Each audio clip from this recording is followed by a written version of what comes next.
Hi friends, नमस्कार। हिंदी ज्ञानद्वीप में आपका स्वागत है। मैं डॉक्टर गुंजन शाह आज आपके लिए एक नया वीडियो लेकर आई हूँ वाच्य का, जो 10th के लिए तो उपयोगी है ही, साथ ही सभी प्रतियोगी परीक्षा के लिए भी उपयोगी होगा। तो आप ये मेरा वीडियो अंत तक देखिए और अगर मेरी चैनल पर नए आए हो तो उसको सब्सक्राइब कीजिए ताकि मैं जो भी वीडियो बनाऊं वो आप तक आसानी से पहुंच सके। वाच्य के अंतर्गत हम आज वाच्य की परिभाषा और वाच्य के भेदों को देखेंगे। वाच्य का सामान्य अर्थ होता है बोलने का विषय, और अगर देखा जाए तो यहाँ पे प्रधानता की बात कही जाती है और क्रिया का मुख्य विषय क्या है वो यहाँ पे देखा जाता है। क्रिया के ऊपर किसका प्रभाव पड़ता है वो यहाँ पे देखा जाता है। तो क्रिया का वह रूप जिससे हमें पता चले कि क्रिया के ऊपर प्रभाव या क्रिया का मुख्य विषय कर्ता है, कर्म है या भाव है, उसे हम वाच्य कहते हैं। तो इस आधार पर हम वाच्य की परिभाषा देखेंगे। क्रिया के जिस रूप से यह पता चले कि क्रिया का मुख्य विषय कर्ता है, कर्म है या भाव है, उसे वाच्य कहते हैं।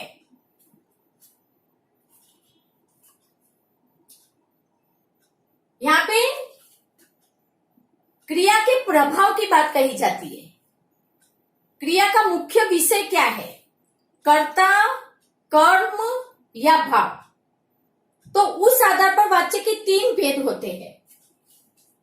कर्तृवाच्य, दूसरा है कर्मवाच्य, तीसरा है भाववाच्य। अब जैसा कि ये तीनों भेदों के नाम देखिए, कर्तृवाच्य, कर्मवाच्य और भाववाच्य। तो कर्तृवाच्य में ही इसकी व्याख्या छिपी हुई है। कर्तृ, तो कर्तृ से कर्ता, तो कर्तृवाच्य में क्या होता है, कर्ता की प्रधानता होती है। कर्मवाच्य में कर्म की प्रधानता होती है और भाववाच्य में भाव की, भाव का मतलब होता है क्रिया के अर्थ की प्रधानता होती है यहाँ पे। ठीक है, तो पहला भेद हम यहाँ पे देखेंगे कर्तृवाच्य। कर्तृवाच्य में कर्ता की प्रधानता होती है और इसका लिंग एवं वचन, जो क्रिया के रूप का लिंग और वचन होता है वो कर्ता के अनुसार ही होता है। अगर कर्ता पुल्लिंग है तो क्रिया का रूप भी पुल्लिंग जाएगा, और स्त्रीलिंग है तो स्त्रीलिंग जाएगा, और वचन एक वचन है तो उसका रूप एक वचन में जाएगा, और बहुवचन है तो बहुवचन में जाएगा। ये कर्तृवाच्य में आपको ध्यान में रखना है। और कर्तृवाच्य में दोनों प्रकार की क्रियाओं का प्रयोग होता है, सकर्मक क्रिया और अकर्मक क्रिया। सकर्मक क्रिया में जिसमें कर्म होता है और अकर्मक में जिसमें कर्म नहीं होता है। तो ये 3 बात आपको यहाँ पे ध्यान में रखनी है।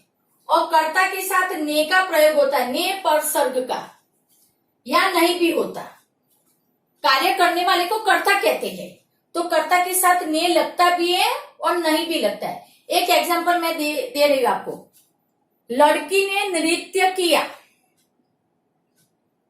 लड़की ने नृत्य किया, लड़की नृत्य कर रही है।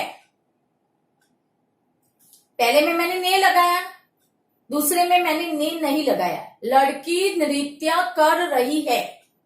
ठीक है, तो कार्य कौन कर रहा है, यहाँ पे लड़की कर रही है। क्या काम कर रही है, नृत्य करने का, तो ने लगता भी है और ने नहीं भी लगता।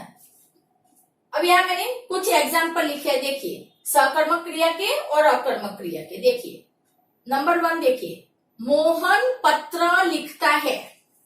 ये सकर्मक क्रिया है, क्योंकि देखो यहाँ पे पत्र है, ये कर्म दिया गया है, मोहन कर्ता हो गया और लिखता है क्रिया है।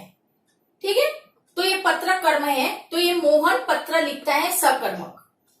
राकेश पतंग उड़ा रहा है, ये भी सकर्मक है। राकेश कर्ता है, पतंग कर्म है और उड़ा रहा है क्रिया है। पक्षी उड़ते हैं, ये अकर्मक है। पक्षी करता हुआ और उड़ते हैं क्रिया है। अगर इसको सकर्मक बनाना है तो मैं लिखूंगी पक्षी आकाश में उड़ते हैं, तो आकाश हो जाएगा कर्मक। लेकिन मैंने यहाँ पे नहीं लिखा है तो ये अकर्मक है। मैं चल नहीं पाता, ये भी अकर्मक है। चल नहीं पाता ये क्रिया है और मैं करता है। तो कर्तृवाच्य में आपको ये बात ध्यान में रखनी है कि कर्ता की प्रधानता होगी और इसमें दोनों प्रकार की क्रियाएं, सकर्मक अकर्मक का प्रयोग होगा। कर्ता के साथ ने का प्रयोग होता भी है और नहीं भी होता है। जो वाक्य एकदम सरलता से होते हैं वो आपको कर्तृवाच्य में ले जाना है, कर्ता की प्रधानता होगी इसमें। ठीक है। दूसरा है हमारा वाच्य का भेद, कर्मवाच्य। इसमें कर्म की प्रधानता होती है, जैसे कि ये कर्मवाच्य नाम ही से आपको पता चल जा रहा है। इसमें कर्म के लिंग, वचन और पुरुष अनुसार ही क्रिया का रूप परिवर्तित होता है।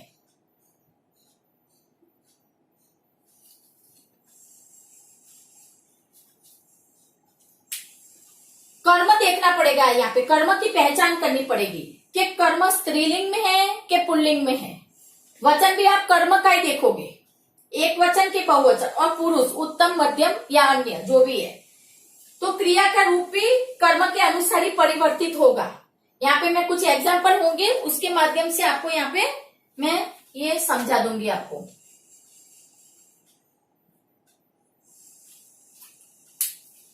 क्रिया का रूप एंड में होता है, क्रिया एंड में होगी वाक्य के अंत में। ठीक है।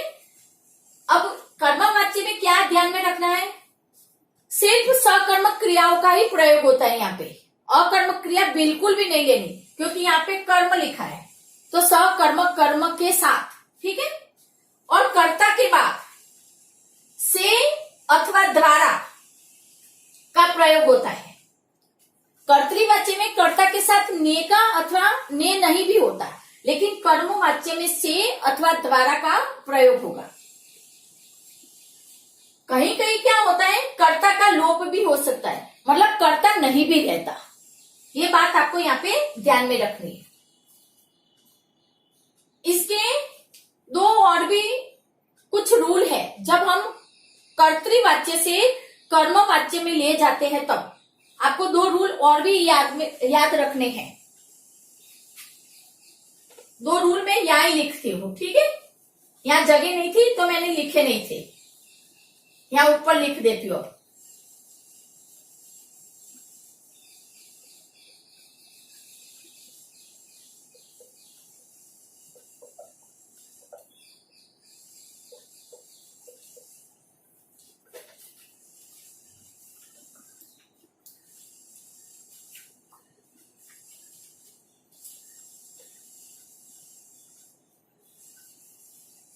जब हम कर्मवाच्य में वाक्य परिवर्तन करते हैं तो क्या करते हैं, कर्तृवाच्य की क्रिया को सामान्य भूतकाल में ले जाते हैं।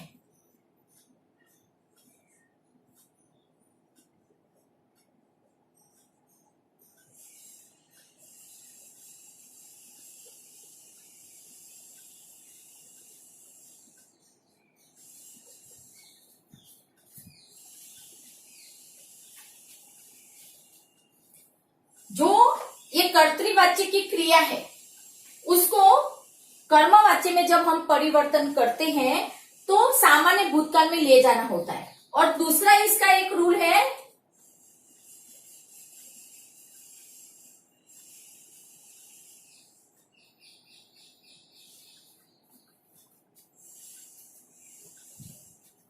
जाना क्रिया का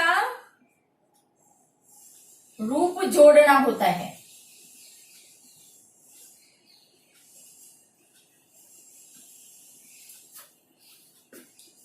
जब कर्तृवाच्य से कर्मवाच्य में ले जाते हैं तो कर्तृवाच्य की क्रिया को सामान्य भूतकाल में ले जाना और जाना क्रिया का रूप जोड़ना होता है। ये दो बातें आपको यहाँ पे ध्यान में रखनी है कर्मवाच्य में। फिर देखिए यहाँ पे सकर्मक क्रियाओं का प्रयोग होगा और कर्ता के बाद से अथवा द्वारा का प्रयोग होता है, वो मैं पहले बता चुकी हूँ। और दो बात ये ध्यान में रखनी है। अब देखिए कहीं कहीं कर्ता का लोप भी हो सकता है, ठीक है। अब मैं आपको यहाँ पे एग्जांपल बता रही हूँ। अब यहाँ पे मोहन पत्र लिखता है, ध्यान है, इसी वाक्य को मैंने कर्मवाच्य में बदला है।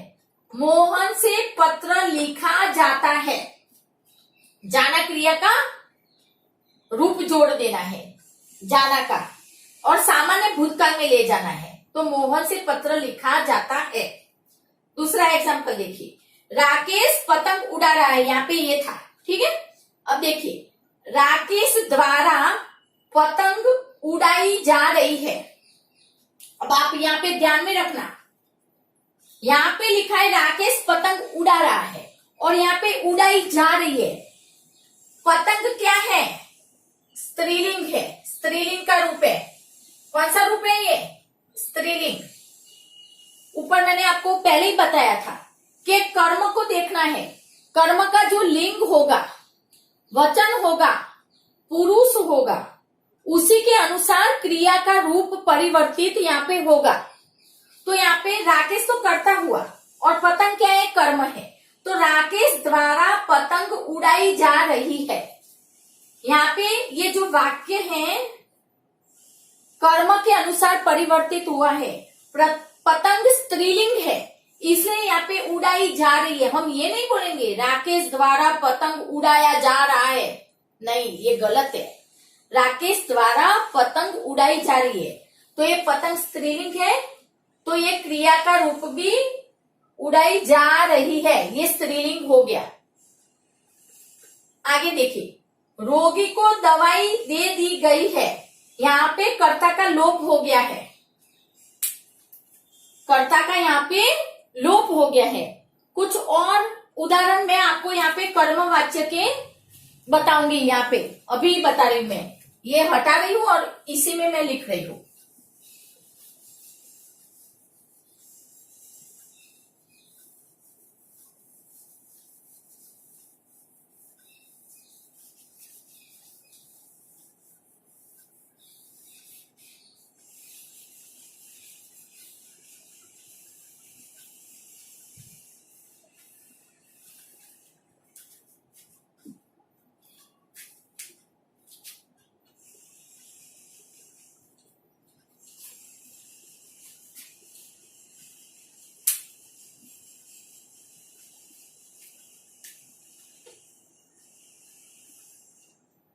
राधा द्वारा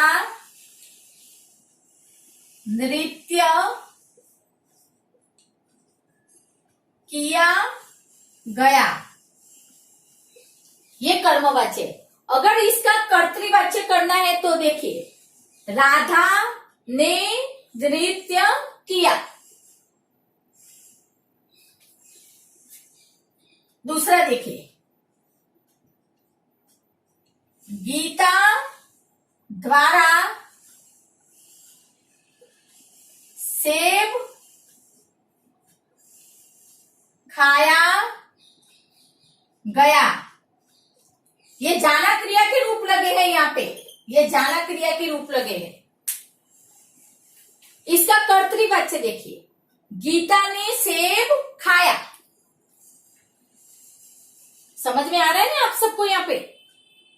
तो ये कर्तृवाच्य से जब हम कर्मवाच्य में बनाते हैं तो क्रिया को सामान्य भूतकाल में ले जाना है, वहां परिवर्तित करना है और जाना क्रिया का रूप जोड़ना होता है। अब हम तीसरा देखेंगे, भाववाच्य। इसमें भाव की प्रमुखता रहती है। भाव का मतलब होता है क्रिया के अर्थ की प्रमुखता रहती है, उसी की प्रधानता रहती है। इसमें क्रिया सदा एक वचन, पुल्लिंग और अन्य पुरुष में होती है। आपने सर्वनाम पढ़े होंगे, उत्तम, मध्यम, अन्य। अन्य पुरुष में ही करना है। अन्य पुरुष में क्या आएगा, यह और वह। यह अन्य पुरुष के एग्जाम्पल है, ठीक है, उदाहरण है। क्रिया हमेशा एक वचन में ही होगी, बहुवचन में नहीं होगी, और पुल्लिंग में होगी, ना कि स्त्रीलिंग में, और अन्य पुरुष में ही होती है क्रिया। और इसमें अकर्मक क्रियाओं का प्रयोग होता है। भाववाच्य में अकर्मक क्रिया हो गई, कर्तृवाच्य में दोनों क्रिया होगी, सकर्मक, अकर्मक।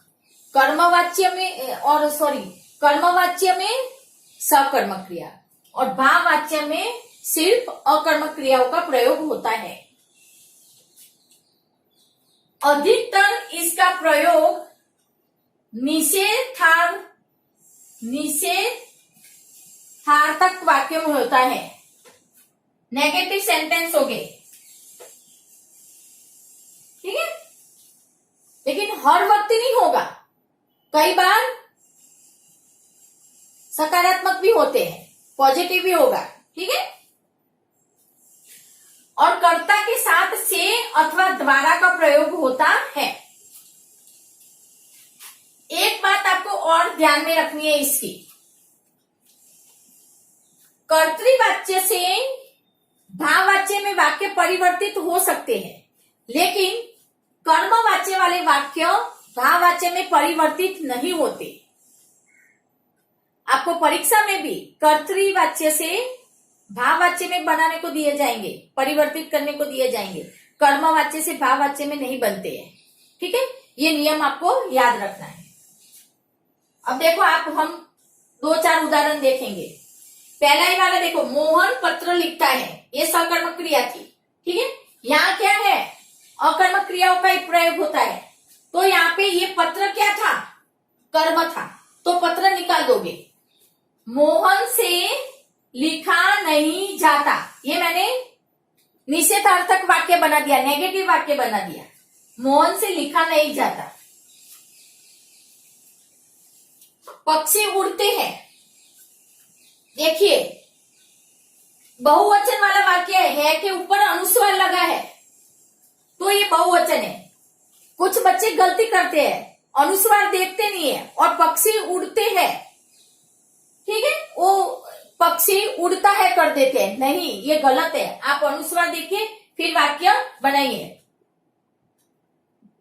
पक्षियों से उड़ा जाता है, यहां भाव की प्रधानता हो रही है। मैं चल नहीं पाता, मैं का मुझसे हो जाएगा, मुझसे चला नहीं जाता। इसी प्रकार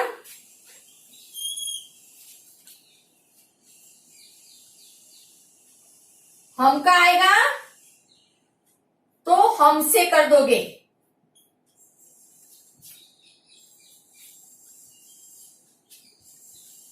फिर वह आएगा,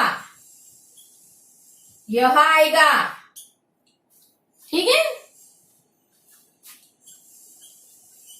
उससे,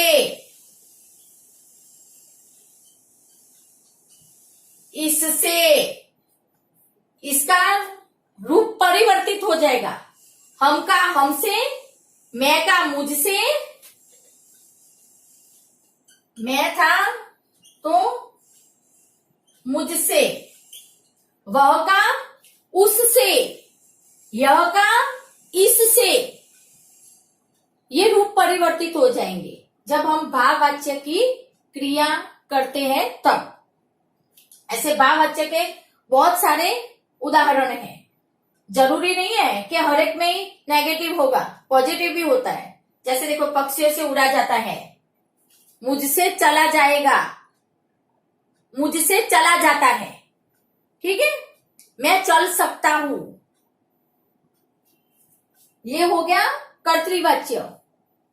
मुझसे चला जाता है, ठीक है। तो इस प्रकार मैंने आपको यहाँ पे वाच्य का तीनों प्रकार समझा दिए, कर्तृवाच्य, कर्मवाच्य, भाववाच्य। जरा भी मिस्टेक नहीं करना। कर्तृवाच्य में सकर्मक अकर्मक क्रिया, कर्मवाच्य में सकर्मक क्रिया, भाववाच्य में भाव की प्रधानता होती है और सिर्फ अकर्मक क्रियाओं का प्रयोग होता है। अब इसके बाद जो मैं नया वीडियो बनाऊंगी उसमें सिर्फ हम वाच्य परिवर्तन देखेंगे, कर्तृवाच्य से कर्मवाच्य और कर्तृवाच्य से भाववाच्य में। अगर आपको मेरा ये वीडियो पसंद आया हो तो आगे आप अपने दोस्तों को शेयर करना।